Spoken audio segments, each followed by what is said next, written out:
Hey, what's up guys? Welcome to another episode of The Tiger Table, and today we're doing something a little special. My dear friend Matt Purcell and I were invited to spend the day with Simon Beard, CEO and founder of Culture Kings, and what it took from building a small market stall at a flea market to a $500 million fashion empire in just 8 small years. I hope you enjoy this episode as much as I did. Now let's rip into it. Competing against someone that's doing it from love, against someone that's just working to make money, like, you will just have so much more energy to outwork them, to find a way, to make the way. We were at home on a Sunday and Tony's like, fire alarm's going off. We checked the cameras on our phone. Oh my God, it's on fire. She's 4 months pregnant. I'm like, you know, stress on the baby, the fucking thing. I'm like, one of the fire guys comes up, I'm like, mate, do you know who's in charge here? It's like, oh yeah, me. He's like, yeah, I just need someone to give this bill to because it's burned, this toxic material has gone in the river, so we have to pump it out. It's going to be pretty expensive. You know, hopefully insurance covers, but it's going to be like 300 or 500 grand or something. I just need someone to send the bill. It's just like, like, I got this, and I finally worked the way through the team. I kept trying to do offers. You know, could I get Drake to come in here? No time, no busy. Anyway, it was a Saturday morning. He finally shot me back in the morning and goes, okay, Drake can come in today, but I need $100,000 US cash.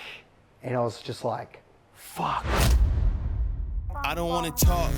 How you try and press the kid and really you was soft. All you know is capping, homie, you don't know the law. Pedal to the metal, you ain't catching me in park. I just hit the stop. I don't wanna speak. Talking all that good, so I just hit you with the please. Running up the score like Tyreek, I'm going deep. Watch me how I'm saucing, I be spreading it with ease. You gon' see the peace. You gon' see the flex when you hear these writtens. Trust me, you know the difference. I got a long ways to climb before you see a slippage. I think you're Simon Beard to me is like Simon the sower. Like, you've sown seeds so many times that people don't probably know you're reaping the harvest now from what you sowed years ago. So how much money were you on? What's your salary going back in the day when you were starting to earn money as a business? Yeah, so it's a great question because I do see a big difference to a lot of business owners I speak to at the same stage, is that right up in the early days, when Tony and I first had the first store and we were figuring out what to do, I remember we were paying each other $50,000 each, and then we hired someone to teach us on $100,000. And it was like, oh my God, they're getting paid twice as much as us. But we needed the knowledge, we were investing, and we were always betting on the long term. And it was, I really feel from that sower analogy, it's something that I've always lived by. It's the analogy of, you measure the day by the seeds you plant, not the crops you reap. And it was this thing, as I was always planting and planting for the long term. And as we built the business, we stayed focused, even when we were spitting out, you know, $50 million in turnover, which could almost maybe be 10 million, between 5 and 10 million of EBITDA. We were only paying ourselves $150,000. So let me just repeat that back. So you were paying yourself $150,000 when your business was revenue-wise 50 million. Yes. And the simple fact is because there is a difference between revenue and profit. And then even what you've got as profit and then cash in the bank. Because we've all had this when you get to the accountant at the end of the year and you're like, you've made $1 million profit. And you're like, well, where is it? Do you have it somewhere? Because I don't. It is this thing, there's the cash flow, which for us, we were always investing, planting those seeds for the next thing, the next IT upgrade, the next hires that we needed to grow to scale, the next store, the next fit out, warehouse. We were always investing for that next stage of growth. And that's how we could continue to grow without raising outside funds or debt. So we had such a strong cash flow business with no debt, which enabled us to make great decisions because we could make the decisions ourselves. We didn't have to be, well, what about the bank or this payments? And we didn't have that pressure, which enabled us, I believe, to build for the long term. And it was this discipline that I really take the analogy from, is that I would always model the founder of Supreme. Because James Jabaya. Yes, because in Supreme was always this unicorn brand in streetwear that everyone thought they could build the next Supreme, and I'd studied it, and it's like the thing that he had was the most ultra discipline, because Mark Echo offered him like $100 million for the brand when it was like a skate shop in the, when it was so much more, and he said no. And I could imagine, that. yeah. But even then he offered, well, can I just, here's an order for $30 million worth of tees for Macy's for wholesale. No, he wouldn't take it. Wow. Because, and this was always my thing, like at Culture Kings, if he would ever print us box logo Supreme shirts, I'd be like, well, I'll take 5 million right now. Like, imagine how much money he's sitting on just printing box logo t-shirts. It's the most simple thing to do. Here's a blank, here's a part, scale it, how much potential money, but he said no. He held, because he knew if he did that, he would lose the brand equity. He was investing in the brand. And that's what I always looked to from him. I was like, look at that. If you build it and you build it, it stacks this brand equity. And I always thought, especially that step that Supreme did of doing the Supreme Louis Vuitton collab, which was such a breakthrough for the streetwear industry. It was like the pinnacle. But I was always like, Supreme could become a luxury brand. Because luxury, studying LVMH, Bernard Arnault, luxury, the heritage, it comes from this enormous discipline to keep investing back in the brand and not taking the shortcut. But to your point about like as an individual, right? I see great restraint, huge discipline in choosing. There's only two roads here to be able to invest in the brand.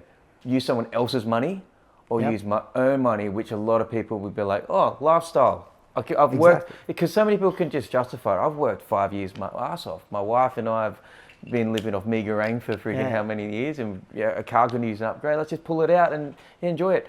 But you had a clear path. You could see where you wanted to go, but taking out would have taken away from it, or you would have had to find out someone else's money and share the farm. And now, if people see you now, we're in a beautiful apartment where we see beautiful things. Like you mentioned a term to us. It was what was it called? Exit money. Exit money.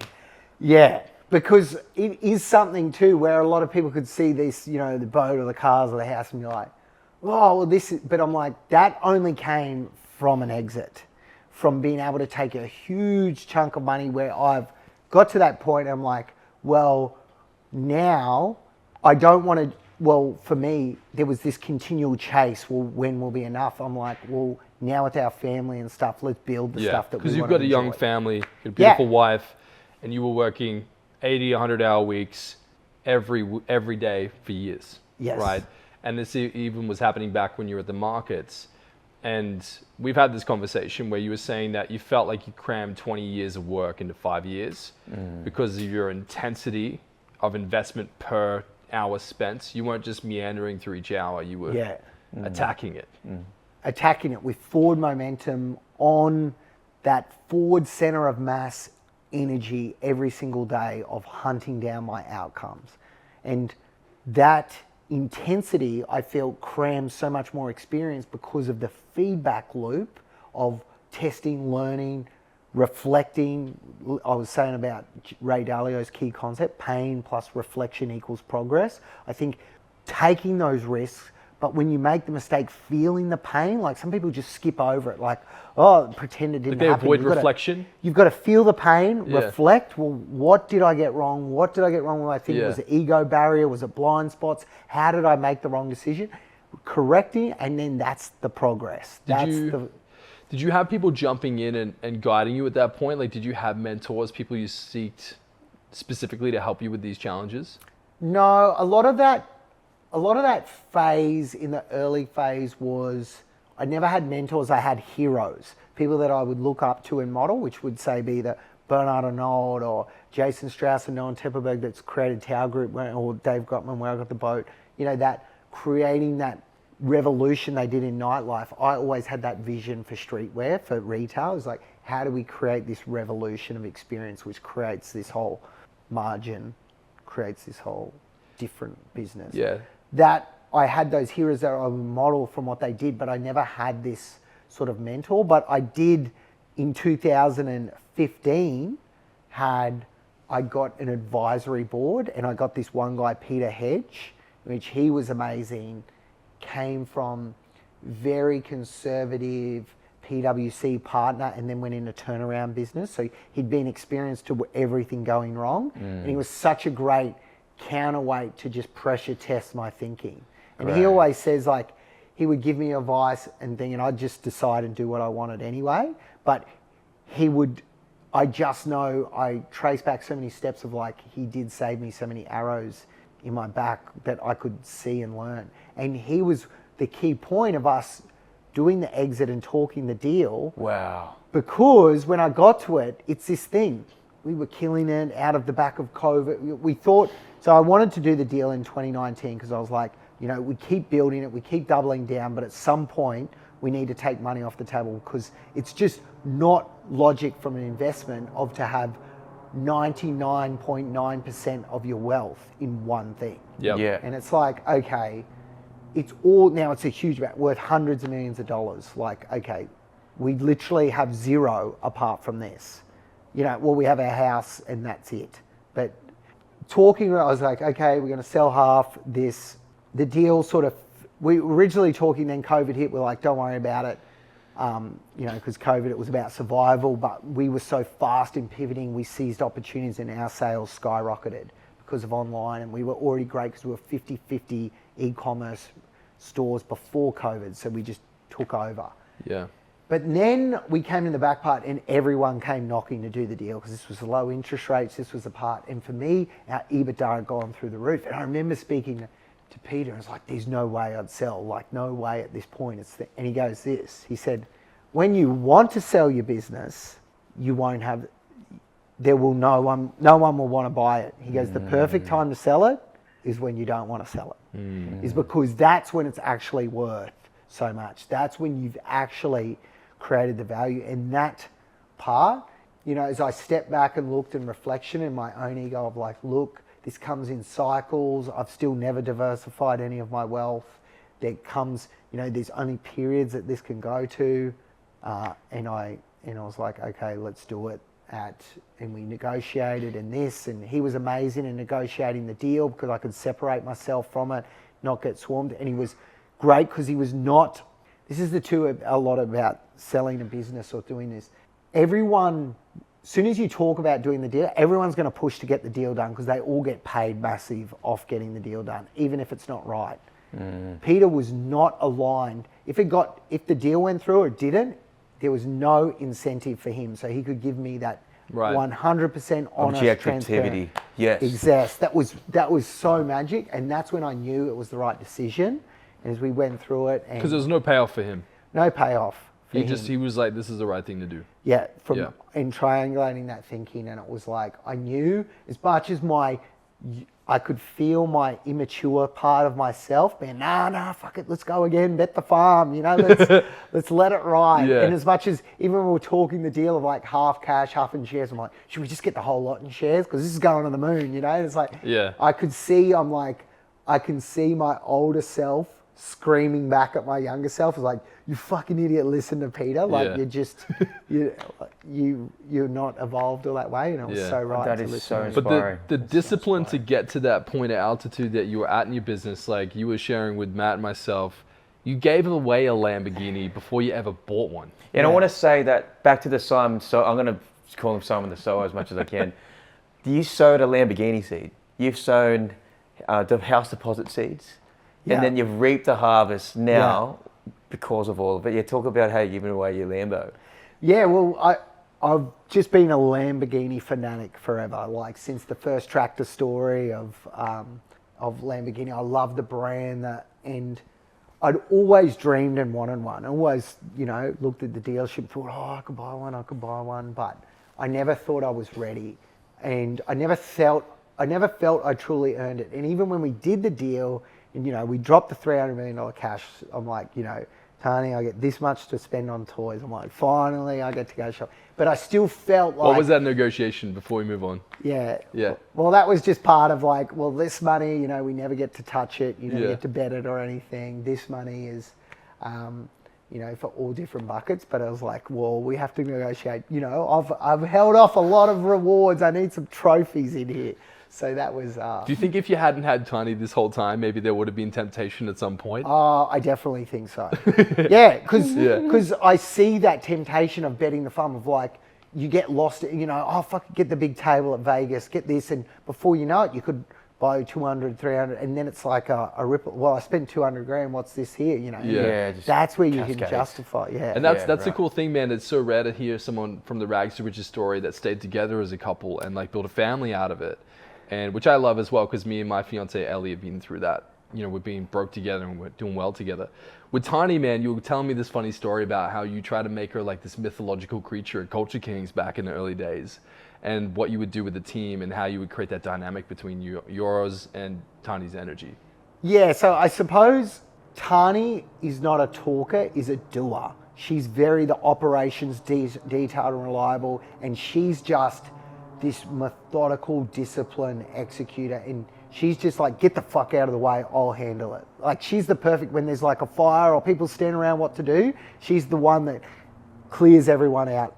Listen here, this is what you're doing, bang, bang, bang. But she doesn't get involved in a lot of meetings, she doesn't do it. And I always remember when I read the book 48 Laws of Power, I'm like, I'm gonna use you and create as this mythical godlike creature that, because this is this best way, because I'm in so many meetings, everyone sees me, I'm on morning meetings thing all the time, is that I always create and talk about Tani and tell stories about Tani, but she never speaks herself, but only when she does, it was so powerful. And we use this as, it was so powerful, because it was this thing is that if we had it and Tani came in the meeting, you see everyone like, like Tani's like, this is, it made everyone sit up straight. It made everyone listen, made everyone engage, and everyone hang on her every word. Wow. But so much she wouldn't even talk, she would just listen. But she was this perfect part when I know we needed to lift the intensity or think, I want to get Tani's opinion on this. It was like, and you know, we could play the good cop, bad cop, we could do it, and it was just, but I think in her, we're just different in that sort of sense. I'm very much love to talk and do it where she's... And even now you're quite trusting. You talk about this in one of your pieces of content where you're talking about like you just approach things differently. Yeah. And that duality has helped the business in many ways. Oh, huge. That trust earner and trust giver is a huge dynamic that people need to understand who they are, and because there's strengths and weaknesses on both sides. And that was so good for us because we were aware of it and we could see like... Because you're a trust giver. Trust giver, straight away, Yeah, and with Tiny you have to earn. Earn it very slowly over time. But the trust giver is that so for me though, if someone breaks that trust, it's like I go crazy. I like want to hunt them down and friggin', you know? Yeah. Like I get so, like, because how could someone break my trust? Because I give it so because in my head, like, why would someone break that? Where Tani's strength is that you've got to earn it slowly, but if someone breaks it, it doesn't bother her. It's like, see, I knew it, and she just cuts them and does it. She doesn't need to get revenge. She doesn't drop into this like... She's like, no, the whole time. Yeah. Yeah. And she just builds it slow, and that's where too, like, we could save each other and balance it, because as well too, like a trust earner on themselves can miss out on a lot of opportunities. Yeah, it's very true. You can take it to your question. Yeah. So, dude, just a couple questions just to understand the arc of the whole story of Culture Kings. Why did you decide to go all in on this? Obviously, you were, you know, from a young age, like you've never had a job. Yeah. And you, from the age of 15, when you met Big Kev, you knew you wanted to be an entrepreneur and you wanted to pursue business. At what point were you like, man, this Culture Kings thing is a thing? Like, walk me through that. I'm all in, yeah. Yeah, so I was always searching for new opportunities at the markets. And I remember my mate sent me this YouTube video of Nigel that started Bape in Japan. And I was just like, this is the coolest brand ever. Oh my God. And he had the first Bugatti in Japan. He had the first Phantom. And I was just like, fuck, this guy's insane. And it was like, this is so cool, this streetwear part. And I just fell in love with it straight away and started working out how to import parts, how to resell it on eBay straight away, and started next to me at the markets. And then I just saw a gap in the markets of this Dickie short. They were selling it at Walmart for $16, and I was selling it in surf stores here for $100. Literally sent my mate to Walmart. He brought them, packed them up, sent them over. So $16 in the US. Yeah. $100 in Australia. Yeah. shipping them in and flipping them. Yeah, Yeah. that's how it started. Because it was in low demand. Oh, it was in high demand but low supply. You couldn't get it. Huge margin. Huge margin. Okay, and then like, what were some of the opposing voices you had in your head? Moments of doubt. Definitely, that happened all the time. My mates would say, you know, what are you going to do when people stop buying flat brim hats?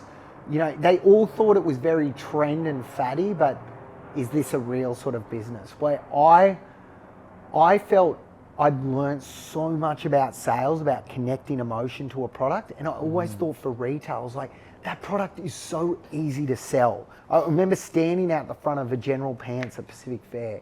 Just my mates would go in and just be like, oh, like that guy has no idea how easy that product is to sell in there. Oh, I know I could do that better. Do you feel like it was a moment of frustration, but a moment of passion? Like, what was being unlocked in you? Why were you so fascinated with fashion and apparel? Because so many people start apparel brands, like I've started a t-shirt brand, yada, yada. Like, you hear that story a lot, but you were like fanatical about it. Yeah. What was it unlocking in you? I think I was so in tune to being that customer and understanding of like getting that feeling of the shoes or the hat that fit perfect or the shirt that I loved, of that feeling of how much better it'd make me feel. Yeah. That piece that made you feel a little bit better that day. And I just know I could connect that emotion because so much of this retail had been around, you know, people used to say this term, location, location, location, of just, well, they just plonk this same store with a crappy little range, and then 20 minutes away, they got another store with the exact same crap in it. I was always like, that model's broken. If you just had one store that was the theater, the show, like what they'd done in Vegas of the bottle service and shit, that would just revolutionize it. And yeah, you were telling me earlier, what's the name of the gentleman? so Jason Strauss and Noah Teppenberg really pioneered bottle service in America. Yeah. Which I remember because it was always a big trip for us to go to Vegas. It was always like this iconic thing. And You took your whole team, or like a large portion of your team over to Vegas. So we'd take like, every year we would take between 10 and 14 staff across the company to Vegas. We'd go to the trade show, but it was a great party. We'd go to all the pool parties. That's what inspired our pool, or our, you know, the amazing nightclubs and all the parties. And I heard you spent over $100,000 on the weekend. Well, they were always very expensive because we would do it, like I always say, if you're going to do something, do it right. Like, so we would, you know, we'd have the best table, you know, for Calvin Harris and on there, you know, the pool party, the cabanas. It was definitely, it was expensive, but they were magic moments. So you're spending near the same amount of money you were paying yourself annually on a weekend to take your team on a trip to do what? R&D. Well, it was it was the trade show, yes. So it was a there was that trip. You know, it was part of that. But I suppose those moments were about creating that magical experience. This was so powerful because it built this culture of everyone in Australia looking back like, oh my God, see him in Vegas. It had this such relation to us too, of like, we're not these corporate bigwigs that sit in a thing and not related. Like, we love you and party with you and want to take you on an experience of your lifetime that you'll never forget. And that was so magical for us to create this experience because we felt like they were our kids, you know, and it is this thing of like those experiences at that age, it's one of the shitty parts that by the time you can afford to do it, you're out of that period of life where it would have been the most fun. So it was this thing of like, we were sort of almost reliving a bit of our youth with them and having them this ball. And it was such this connecting though of team and passion and energy. And this is where I talk about the flywheel and the value chain of drives off people, culture and technology. But that was so powerful in building that culture. Those trips, those trips, and at the same time, I was getting so inspired by these Vegas nightclubs of the good, better, best pricing, all those ways I could incorporate the experience, the event, because that was those nightclubs. They never just opened. Every night was an event. It was this DJ. You're looking at show. this theater, and you're living out this experience where your team are just on the edge of excitement all throughout this weekend. Yeah. Were these the moments where you started to think to yourself, okay, we need to bring theater into Culture Kings? Yes. We need a DJ. We need a basketball court at the bottom of an escalator, and people are walking into this fashion nightclub. So Yeah. we had a DJ from the markets. Really? I was You that had a fucking DJ at the DJ. market? Yeah, it was just a little fucking play together thing, and we sort of did like this mixtape thing. And then in the first store, I had. I didn't like, know the this Bolt started at Together. the markets. So yeah, even when our first store in Southport, I had a DJ thing, and you know, up to so much in sales, I would work every day in the store pretending to DJ. I was actually just playing mixtapes, but I was watching the customer, and I was working So good. because I was, and this is where I thought I'd found the unlock. I was like, I'm doing buying the product, I'm watching the customer, seeing where their eyes light up, what they're buying, what they're not, what they're putting back, what they're trying on in the change room. I'm looking at the Facebook ads and looking at the data, and I'm like, I can see all the parts coming together. It was like my cockpit control room right there in the store behind the decks. And I was always like, I'm going to stay in the store forever in this position and just orchestrate it all because I remember I'd see like the City Beach buyers walk through the store and stuff, and they'd look and the brands. I remember thinking like, I am like 100 steps ahead of you. Yeah. Like you're sitting at a desk thinking this thing. I am in here every day watching the customers. And I would think when I'm buying a product, that's that customer. Like picture the actual face and then see them later come in, oh, pick it up, excited by it. And it was like, it was that, and that was that feedback loop. I was developing that muscle, that skill, that gut feeling to be able to connect just trends. And it sounds like passion. Like you genuinely loved it. Yes, yeah. You know, and I guess so many people start business because they want to make money. Yeah.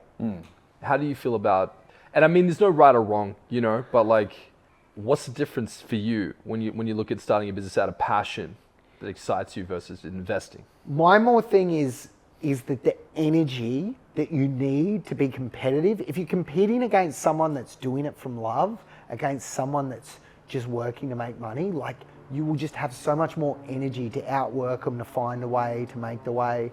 And I love this Nike principle that was in their original things. It's like, if we do the right things, we'll make money damn near automatic. It's like, I was so focused on building that value chain, doing the right things, driving that feedback loop. And it was, the more we did that, the more like you just made money automatically and creating that value. So this is leading into the Shopify market. Yeah. So at what point were you like, okay, not only are we dominating retail, we're about to go hard on the internet? Yeah. So we were brick and mortar retailers at our core. Tani and I were carnies. We broke records in our stores retail. Like we had stores like that Melbourne store.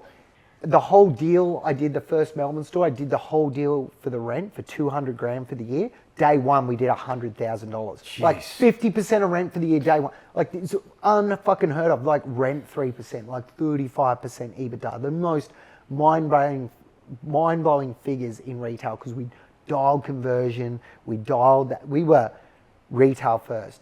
And online, we were competing against all these big marketplaces, Iconic, Surf Stitch and stuff that were just shredding, losing money because they were discounting, everything was at 20% off.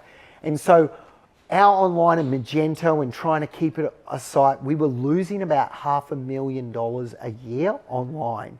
But stores were making millions. And I remember we had this moment in like 2015, I'm like, should we just bin online and just make more stores? Like they just make so much more money. And I was like, no, I know it's fucking long term. Like it has to shift. It will keep growing as a percentage and there will be a way. I remember I had this amazing guy that was our head of our IT, Mike Angel, and he was arguing on these forums about coding with the Shopify founder, Toby, right, in 2015. This is early days. Early days, like right when Shopify was, and he was like, I reckon we got to move to this Shopify. It's going to be like, we don't have to worry about the servers. We can just focus on it.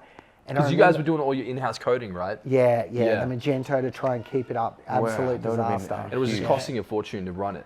And honestly, it was the distraction. I couldn't even sleep at night because I would be too scared to check the website at like 8 or 9 o'clock at night because I'd just be like, it's fucking down. And then I've got to wake up these developers or tell them, and it's like just to try and get the fucking site up. And it was this thing of, I remember when we moved to Shopify, I remember we were walking around like that online retailer and we were telling people we're moving to Shopify. They're like, what are you doing? That's for beginners. Are you mad? And I was like, oh shit, Mike, are you sure this is right? He's like, nah, trust me, it will work. So glad I trusted him, and we moved to Shopify, and it was like I could sleep at night. It was like, oh my God, it's always up. We could just focus on the art of getting the right product in the person presenting. The focus went from engineering it and keeping it online to let's put out beautiful products. To focusing on the product and the marketing of it. And that's where we could invest all that energy, and we just leapfrogged. And then as innovations came to the market, you know, whether it was Snapchat or Pixels or even Afterpay, we were on it so early. We had Afterpay, we had Nike online, selling Nike online, the only account with Afterpay selling Nike, I think, for a year. What? Wow. I know, like what a competitive advantage. Like you think about that now. The only place in Australia. This is where I talk about the flywheel, people, culture, and technology. Technology is so important because you got to make those right decisions, because if you don't, it doesn't matter how good you are, like just like the taxi driver. You could be the best taxi driver in New York, own all the medallions, train all your staff the best, didn't matter. Uber, put your medallions to worth 0.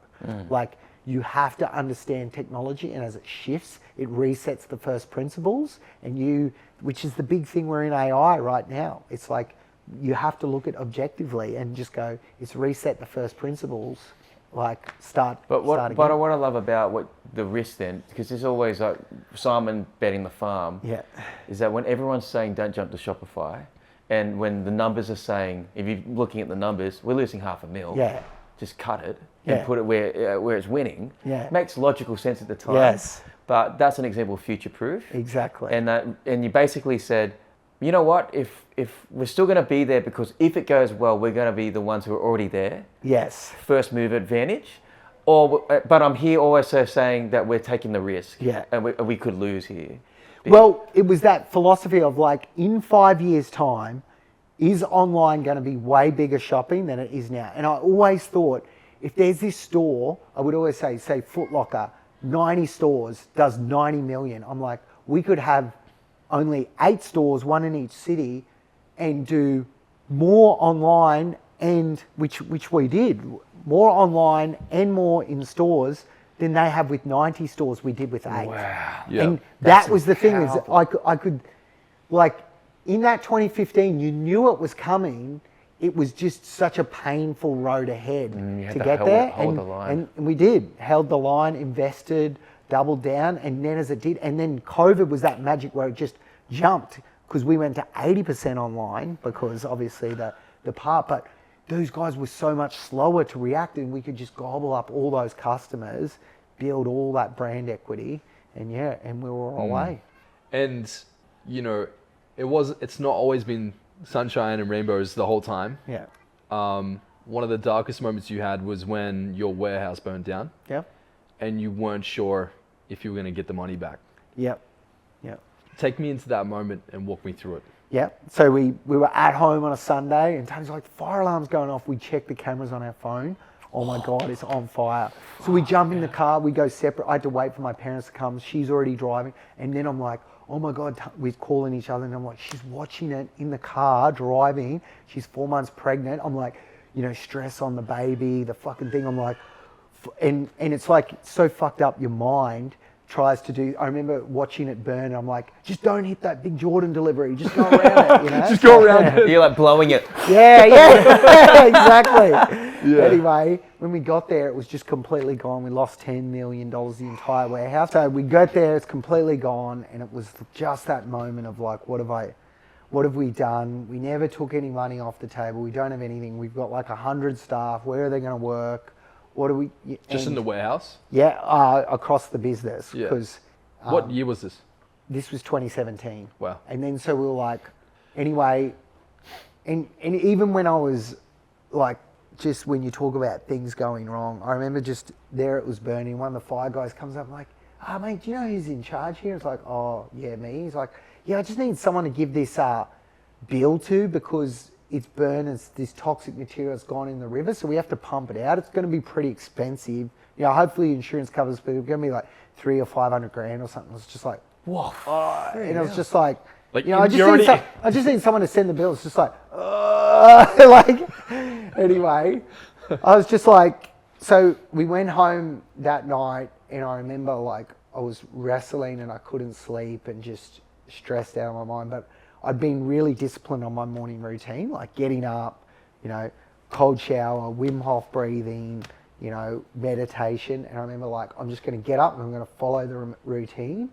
Did it, did the breathing, did the meditation. I was like, fuck, do you know what? If I was back on the street with $50, I know I could build this back. I've built, you can't take away all the skill set, everything that's been, all that muscle that's been built over the years. It's like, fucking, I'm going to work like I've never worked in my life, like a fucking banshee.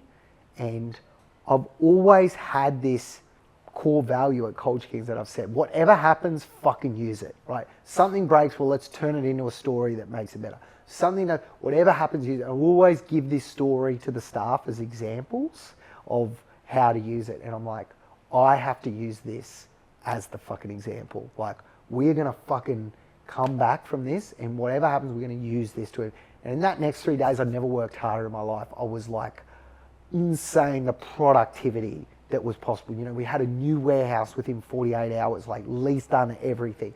Deliveries getting delivered by the Friday, pallet racking, new computers, everything just getting installed at absolute So you weren't velocity. even waiting for the insurance money? Well, at the same time, we were already talking, we were already trying to push every part through, but we weren't sure how much was insured, what was going through. We had to pull, you know, because this was the hardest thing, is that we had to pull all the data of all the stock, but all the fucking computers and shit servers were burnt. Oh, no. You know, so it was like, oh, you know, how we sort of pieced it all together. But we initially got it, and we just ran with such intensity. How much money did you lose, like with that fire? So of the fire, we lost $10 million worth of stock, but insurance that was covered back for it, we did get the stock back. We didn't get, like, we had business interruption insurance, but it wasn't like the full everything covered to the sort of value. But we still, what we were able to do is still out of it, recover fast, get new stock in, and what we did too is we leaned down the business. What I realized in this example is that a lot of people in this fire, they was like, oh, this is just too hard. And they sort of did the Homer and backed away into the bush. And the people that were left were like, fuck it, let's do this. Yeah, people quit. Yeah, it was just too hard, because I think too, because I'd just ramped the intensity. Like, it was like I wasn't taking anything. I was like, we are fucking running at 1,000 miles an hour at like, and I'd ramped it up 10x what it was before, but it just created Maybe like a shock to the system. Yeah. And people had to step up or step out. That was it. And I tell you, the team that were left just grew, and we just... Good. By the end of the year, we'd grown 40% on the year before. It was like our biggest ever growth. Wow. And it was such the learnings of now the story. I would always say, you know, whatever happens, fucking use it. And all the examples before, it was just like, forget it all. It's just the fucking fire example. Yeah. And so whenever something would break, rather than being frustrated, rather than blaming, we'd be like, okay, whatever happens, let's fucking use it. Like, there's a way we can use this to do it. You know, we had ones where we oversold, you know, 15,000 items online because some bit of code broke and it oversold. Like, well, we're going to email all these customers, we're going to do a special sale just for you because our system overloaded and you missed out, but that means you get this, you know, and we turn the story around and turn it into a positive. Yeah. I think that was such a key part, is implementing that. And because this is the thing that a lot of businesses don't get. When stuff goes wrong, like when shit goes downhill, it goes downhill faster. You got to be so careful when something breaks to not be like, this is the frustrated to, you know, rip into that employee to do it. It's like a dev. Like when that thing broke, if I ripped into the dev, he could just be like, oh, fuck this. I'm done. I quit. Oh, or worse, quiet quit, and just say, I'm just going to do fuck all work and go get another contracting job and milk you dry. You won't know I'm not doing shit because I can't fucking code. I don't know what he's doing. You know, that's what the thing is. If you do that, you can fuck your culture, and that's what I know for me was so important of coming back to that. Fuck it, whatever happens, use it. And it's like, don't go to those natural states of frustration, piss off, blaming. Those are just so, it doesn't solve it. It doesn't, you don't win there. And for you, I guess, at the end of the day, after all the blood, the sweat and the tears and everything you've poured into this business, and obviously with what's happened with the exit and everything else like that, what does this all mean to you?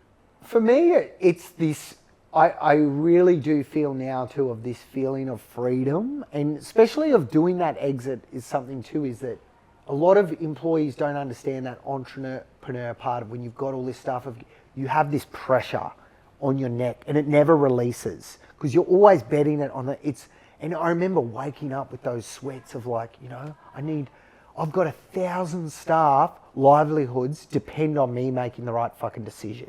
You know, that shit plays.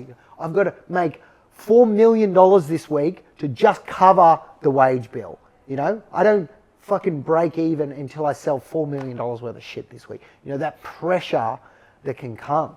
And it just grew as the numbers get bigger. And I did of selling part and being able to get that money off the table. Like I always said, once we did that, I never slept better in my life. I think this was before Whoop and stuff, but I swear my sleep score just fucking went off the chart to whatever it was before, because that pressure did release. And that was what I was wanting to. And then I could do it from more, not I had to do it because I love to do it.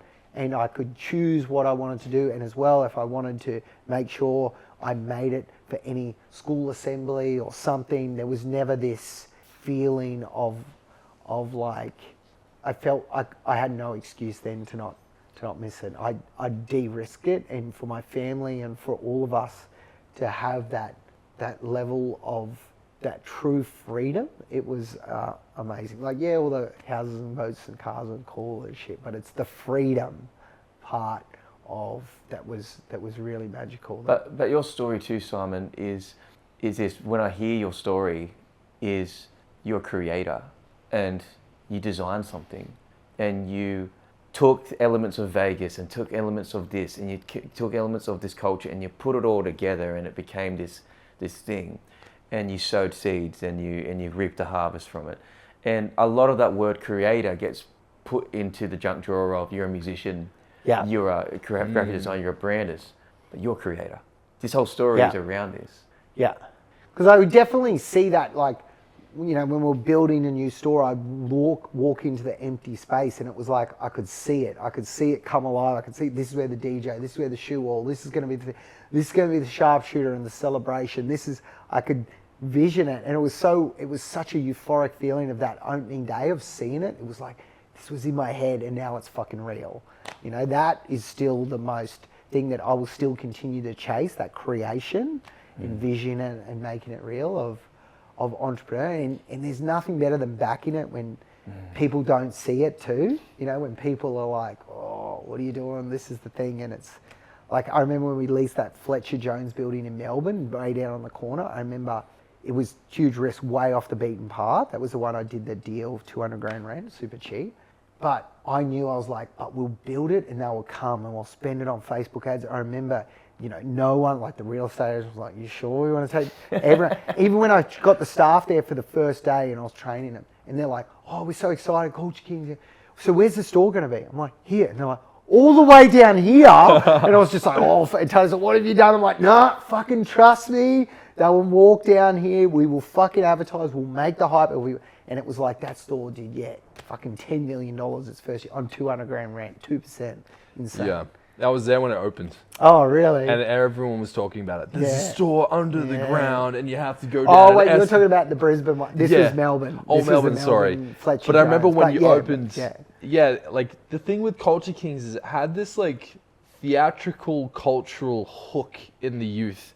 And if you played basketball or you were a b-boy or you danced or you loved street culture or you loved American culture, you shopped at Culture Kings. Yeah. There was nowhere else you'd want to shop. Yeah. Yeah. What do you think it is that you're most proud of when it comes to like becoming a cultural contagion and actually being able to be like really a symbol in the mind of the youth? I suppose the thing that I'm most proud of is those magic moments that we created through the staff and the engagement and them focused on creating it. Like those little things of, like I remember sharpshooters of, you know, someone winning or the kid and then he's shooting and he's not making any miss, and like, can we let your dad have a go? And he's like, yeah, and then the dad, and then trying to set him up, and then his dad winning. And I remember like those feelings of like the proud he felt, how proud the son felt of his dad, how proud the dad felt, and everyone in the store cheering for it. And it's like these like, we just created that, you know, like he didn't deserve. We set these sort of moments up, and that's because we made our purpose and our vision really create magic moments for our customers and teammates and ourselves. It's better to ask forgiveness and permission. I would rather you tell me like, look, I gave this away, or I did it because it was part of this, it felt right, and because we wanted to build the brand. Like, I loved creating that culture that really tied really clearly to that purpose. And it was so good, because whenever we get stuck on a decision, we could always relate it back to this. Like, you know, I remember doing the Shack in store, and like, oh, we got to get this security and this crowd control, and it was almost all too hard. He's only got this, and then we're like, but will people that get a photo with Shaq, or Shaq lifting them up in the air, would that be a fucking magic moment? You know, it's like, let's just fucking do it, you know? And that related to the brand, and that's what built it. And I think it was so, as I reflect now, it was so magic. It was so good to have that clarity of the vision, because so you didn't get distracted by, shiny odd jobs or chase a quick buck. You know, we were planting and sowing the seeds. We were building that brand equity and stacking it. Dude, the Drake story. Cool. Yeah. We have to capture it, man. Yeah. Okay, so what date was this? Like, this was end of 2017, right? Okay. So we'd had the fire in the start of the year, January 8th. This was coming in like November. We'd recovered, we were fucking on the heater. We'd had the pack fair was ripping. And I remember I was like, fuck, cultural icon like Drake, he is it. I was always the biggest fan. I was trying to infiltrate my way through his entourage. Like, I booked his barber to cut in the store, right? So he would cut hair in the store. We would advertise at Drake's barber, you know, and we lost money on it. It didn't matter. People were paying normal for a haircut. I was paying him like thousands of dollars, you know, but it was this clarity. And so he cut in Gold Coast, he cut in Brisbane, but I drove in between Brisbane, and I was getting a connection, learning about, I got some crazy Drake stories he told me. I can't tell them, but unfucking believable. But I got this, and I finally worked the way through the team. I kept trying to do offers. You know, could I get Drake to come in here? No time, no busy. Anyway, it was a Saturday morning. He finally shot me back in the morning and goes, okay, Drake can come in today, but I need $100,000 US cash. And I was just like, fuck. And he goes, yeah, he can be there at like 1 o'clock. And Whoa. I'm like, wait, what time was it? this is like 9 o'clock in the morning. Whoa. On a Saturday. Yeah. And I'm like, 100,000 US. And I was like, fuck, this, like, because this is like more than our salary, like in a year. Like, this is how big a bet it was.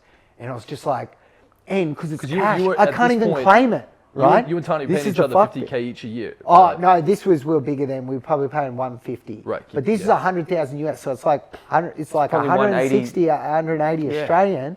But this is not tax deductible because I have to pay cash. I don't have any invoice. So it's like a huge, like, it's giving like a fucking gift, right? So I'm like, okay, this is a huge fucking bet. But I was like, Drake, to have him and associate with, there's no one like him and Kanye, you know, that's it, Jay-Z. It's like, they're the pinnacle. I was like, fuck, let's do it. And then I was like, Tani, we have to, and so we Googled every single money exchange from Brisbane all the way to Coolangatta. We split up the staff and this, cards, this is cash, this is how we could take from other takings and this and pull it together to go convert every bit of Australian money we could get out and convert it into US dollars, and cleaned out every single money exchange to get the 100,000 US. And we finally did, like literally minutes to go, packing it, counting it. We put it all in a Culture Kings duffel. We're like, oh, anyway, he's back at the back door. He comes in, I'm like, oh my God, Drake. And it's like, you know, I remember I shook his hand. It's like the softest hands ever. And then he's like, boys, I gave him the duffel bag, and he just goes like this, gives it to his boys, doesn't even count it. I'm just like, oh, fuck. And then the other guy comes up to me in security, goes, okay, Drake's just going to shop around, but no photos or video. What? And I'm just like, no. What the like, that's 100,000 US dollars. I've just given you as a gift, like no tax. Like it's like literally like I've lost it, like in my own personal money. And then it was just like, I remember I was getting real like, fuck, what do I do? Do I psych up? And I was controlling my state. I was like, you know what? I've just got to get fucking rapport with him. I've got to connect with him. Everyone else around's got a 50 people entourage. They're all fucking yes men, right? Where I'm like, look, I might not be on your level, but I'm not that fucking far behind. Like, I still build shit. I fucking this.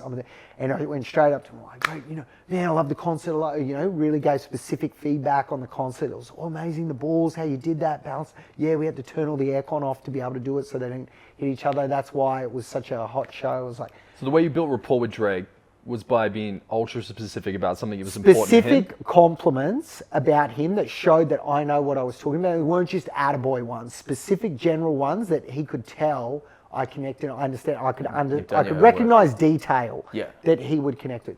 And then I said, you know, I built all this, you know, OVO brand, I could make that bigger than Supreme.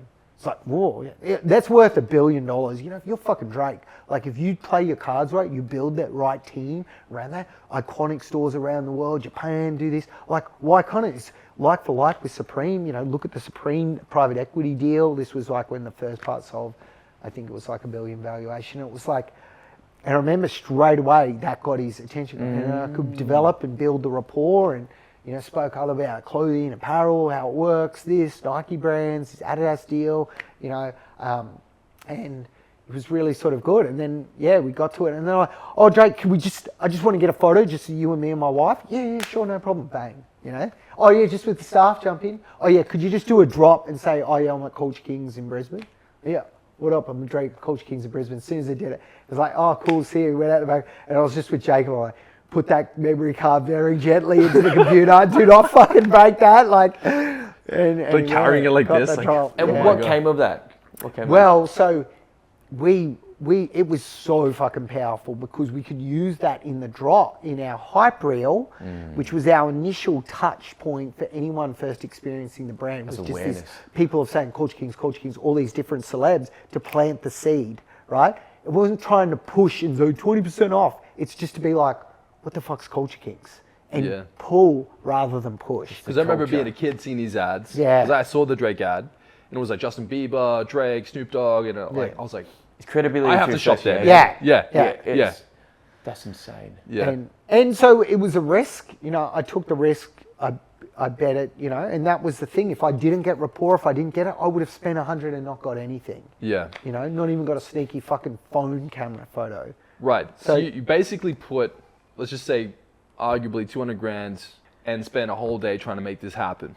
Yeah. And creating all this drama. Yeah. To pull this off. To have your heart sink. Yeah. To then, and this is the other thing. I made zero on that in the short term, right? Yeah. I actually closed the store for like 4 hours. Yeah. We had a shit day at the store. We never had the thing. It was a long-term brand investment. Yeah. But especially as you multiply that out, as we built it, you know, to the, like, I know that was worth, you know. Put a number on it. How much would that be worth in the long run? Millions. So it's, again, 200,000 in for millions return. Yeah. It's just freaking Solomon the Sower. You bloody... But it comes, and this is one of our other values that I built in, was scared money doesn't make no money. You know, it was a bet, you know, and it was this thing. It's like, you can't be scared. It's so easy to let the fear and let all those sort of opportunities, but it's like, when opportunity knocks but once, when you get it, and then you've got to just grab it by the hair with that intensity, and that was one of those moments. Yeah. One of the things that I picked up when you were like building rapport with Drake was that you were about him and adding value to him. So informing him, educating him. Yes. And that's one of the main feedbacks across all the board of why customers want to work back with you. Is because it's not because you helped them get a deal or anything like that. It's actually because you're the source of knowledge. Yes. You became that advisor to him about your world and how that could profit him. Exactly. And that created the connection. And it wasn't, and that's where it's so important with so many of those top tier artists or people, is that everyone around them just becomes yes men or fans, and they never actually provide them any value. But the second you do that, they're all ears, because they want to learn and they want to grow, and that's where that relationship is You know, it's such a Yeah. key. So I have a question for you regarding resources, right? So I've heard you talk a lot about energy. When you look at like money and energy and culture and team and like using those dynamics to move these things around, are you also looking at like what are things I can leverage into the future? Like this Drake move, sure, it gave you credibility and relevance to that market. Like, hey, if you like Drake, you like our stuff. Were you then able to like link that to another opportunity with another celebrity? Well, if Drake did it, I'll do it. 100%. Yeah. That is the sort of the natural flywheel effect of comes from those bigger bets. It opens more opportunities because, so that's one of those halo effects Yeah. that come. Explain the halo effect. So I really relate it back to LVMH. Yeah. So Bernard Arnault, like Louis Vuitton, there's so much that can be learnt from luxury. He is the greatest, you know, in my book, retailer. He's the richest man in the world. He's created the most value, technically, if you just see it. And through these luxury brands, he has the most amazing discipline and long-term thinking into them. But this is the thing with luxury, and this is when I explain the value chain and explain the pyramid, good, better, best pricing. 60% of Louis Vuitton's sales comes from like wallets and belts, and it's sort of subcategories there. So as much as you perceive Louis Vuitton as, and this is the thing, you'll never see an ad for a belt or a wallet. You see its perception, you see how it's a runway, it's couture, it's most pinnacle cigar humidifier that's $100,000, how they push and position the brand, but they create the aura to create the halo effect. Is that, see, a wallet is only about $300. A Lacoste wallet we sell at Culture Kings is $200. Yeah. It's not this huge fucking gap. But this is why, how much is a Louis Vuitton wallet? It's not actually luxury, it's actually mainstream. Because if you look at the volume of how much they sell, so much of those stores create this to sell the one under.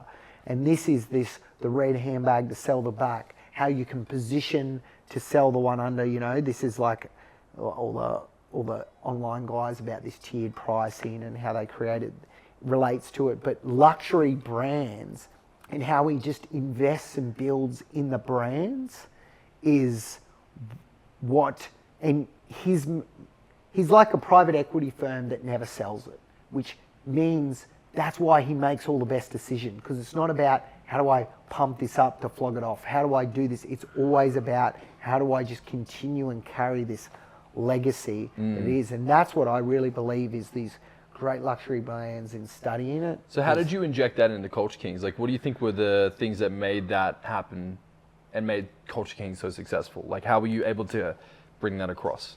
So what we could do is we could elevate, we would have different classes of products, like elevate, position products higher to create this look and feel. The same way we would sell, we had jewelry, right? We had gold chains for $60,000 in there, right? Which would help create the perception. But when you've got that for $60,000 and then this one's $300, it's total, and it's in the same environment, you've created that atmosphere. This is like Tiffany & Co is the most brilliant example. Like Bernard Arnault brought it for $16 billion, put his 31-year-old son in charge. Guy's a weapon, you know. Straight away did Beyonce Jay-Z campaign, straight to the top, made it culturally relevant. Did the NBA trophy, did the NFL trophy, did Kendrick Lamar's album cover, positioned Tiffany & Co. Spent $100 million on building a store in New York. And they did a collab with Nike and just, make it culturally relevant. But then even created in that store in New York, created this super elevated section of where they would go from 200,000 into many millions of dollars for a piece. But just created all more brand perception. But what do you think it just sold the most, doing all this stuff? The entry-level stuff. The fucking $200 bracelet. Yeah, that's the product ecosystem. And you know what first clicked me onto this? When we first had a store in Chadstone, I remember at Christmas, and they had the Tiffany & Co store, and everyone was doing the deliveries real early in the morning, 6 in the morning. And there was this guy who came to deliver a pallet, and it was like, oh no, this is for Tiffany & Co. I'm like, what the fuck? A pallet of stock for Tiffany & Co? But it's like, at Christmas, that's the fucking volume. Yes. And it was this thing of like, oh my God, like they create this aura to sell the one underneath. Wow. And that, you know, and that is that. That reminds me of Audi, the car Yeah. brand. They invested about 30 million in the first Iron Man movie to get all the cars, like Tony Stark, personal brand, isn't real, puts a character into an Audi, and they earned about 300 million revenue, exposure revenue from the Marvel films. So all the big brands seem to do it. It's like they invest into the image. And that is such long-term thinking, because you can't monetize that over a period. It's like the long. And I would always reflect on myself in my early notes. I remember this because I remember me and all my mates when we were like young 18, we always wanted to drink Corona. It was always the beer of like we had to be seen drinking it, just holding it and seeing it. It's like, where did this come Fast from? and the Furious? Fast and the Furious. And it was like I'm Paul Walker, man. But those scenes, how it was so organic, how it was that, pass me the Corona, and it was like, because that was such a cult movie, that was the most brilliant brand placement, and that resonated deep in, like how much, like they would not, like if you could actually correlate how much sales, halo effect, that one brand position in that movie did over decades would be absolutely mind-blowing. It's like Ray-Ban with Tom Cruise in what's that movie where he's dancing in his underwear? Ray-Bans weren't that big of a thing back then, and Tom Cruise wore them. Everyone wanted them. Because in our theory here, what we do is like you get credibility and yet relevance, right? Yeah. And I've always said this, like brands need relevance and people need credibility. Yeah. So Nike, in my view, have a credible brand, and then they get relevant. They give credibility to an athlete. Yeah. But the athletes give relevance to Nike. Yes. And that's the key. That's where when that crosses over is the magic. It's that's the true win-win synergy. 1 + 1 = 11, and that is that whole art of bringing that together and those right deal makings. And that's where the more you can stack the Drake and stuff can help stack those to help those deals underneath and help cross that. And that's where you've got to be really careful is when you take the short-term money, or like say the big one, 2021, all these personal brand influence, taking the short-term pump and dump crypto ones, right? Where they've made, you know, $1 million to pump some piece of shit coin to their followers that have lost all the money, like the Floyd Mayweathers, these, like that is like a brand that's earned in drips and lost in buckets. That's where you're just pouring brand equity out like there's no tomorrow. And that is where you've got to really make, you know, and that's part of the aspect, because you've got to leave some money on the table, especially as that person. The one that's going to offer you the most money is probably going to be selling shit. You know, that is part of that short-term chasing versus long-term credibility. You know, influencers, everyone's got these different how you plant the seeds. You know, they can always take the short-term OnlyFans money, right? They know when they drop that fucking first subscription, boom, they're going to get a thing. But when you fucking measure brand damage over a time, over a fucking lifetime, because it's personal, like, you know, how do you even measure that? Well, I mean, that's a good segue into our announcement today. All three of us are starting our own OnlyFans. You need that quick buck. Yeah. Enough of this long-term shit, give it now. Like, give me the immediate reward. Man, thank you so much for just unpacking all of this with us. Is there anything else that you want to add in, or anything else you want to touch on before we close it up? No, I love the channel. I love giving back, and I love this pressure testing my own ideas and getting my own reasoning and thinking out, which is so important to do, and so much can be learned on all sides of it. And I want to continue to create content that's valuable, that people get those breakthrough moments. I remember having them as watching a video in a seminar, in a course, and it's like the light bulb, and it's like, I've got it, and you just go to work on it, and you change it. I feel I've been giving so many of those over my lifetime. I can't wait to give some back. Well, one unique thing about you too, man, like I meet a lot of entrepreneurs, but you are hardcore into investing into your mind and into your health and into your well-being. Like like, what is your approach to personal development? Because I think that's a big reason to your success is you're feeding your mind things that maybe other people aren't feeding their minds. Yeah, that I'm conscious that for me, one of my biggest core values is that growth. I want to be growing my mind. I want to grow my spirit, my emotional set point. That is the most important, one of my most important values. And if you can, I always sort of do this is like, if you can summarize it, you know, happiness is being challenged yet on top of things. It's this balance. And as you get challenged, you grow, which pushes it. And it's that, and sometimes you get kicked in the face, and you know what? It's actually not such a bad thing. Like picking yourself up, like I was saying, starting my personal brand this year with 0 fucking followers, that was such an emotional thing to me. Like I posted and deleted the first 4 posts because I was just like, oh fuck, there's 3 fucking likes, you know? And it was, and I was like, oh my God, my own ego. I've been saying about these influencers all this time, and now I'm dealing with it because it's like but it's this thing of getting kicked in the face and starting and building, and that scrappiness is that it's that love of being challenged yet on top of things. And I think we've always got to keep chasing that.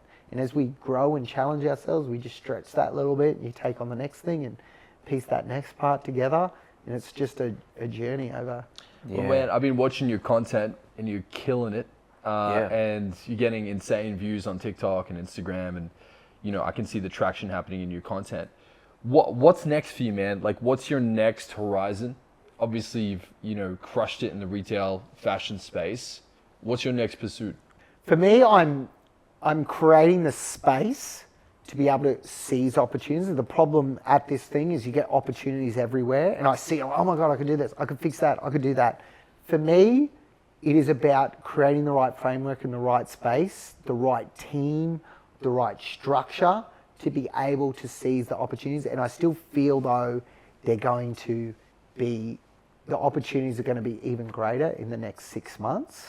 Like, I still believe we've got some definite pain ahead of us, that we've kicked the can down the road, but it's got to hurt at some point. And I believe, for me, it's strengthening and building and training this muscle of articulating what worked, articulating what didn't, really preparing myself to build something great. And I've always modeled, like, my ultimate goal, I've always modeled, like, love to build like a LVMH, this big group of brands like that, private equity firm that you never sell, you just build for the long term, that just builds and grows. And then ideally, like what Rudolph, the Rolex guy, did, is, you know, get it to a point and then turn it into a non-for-profit, and then it just goes on forever.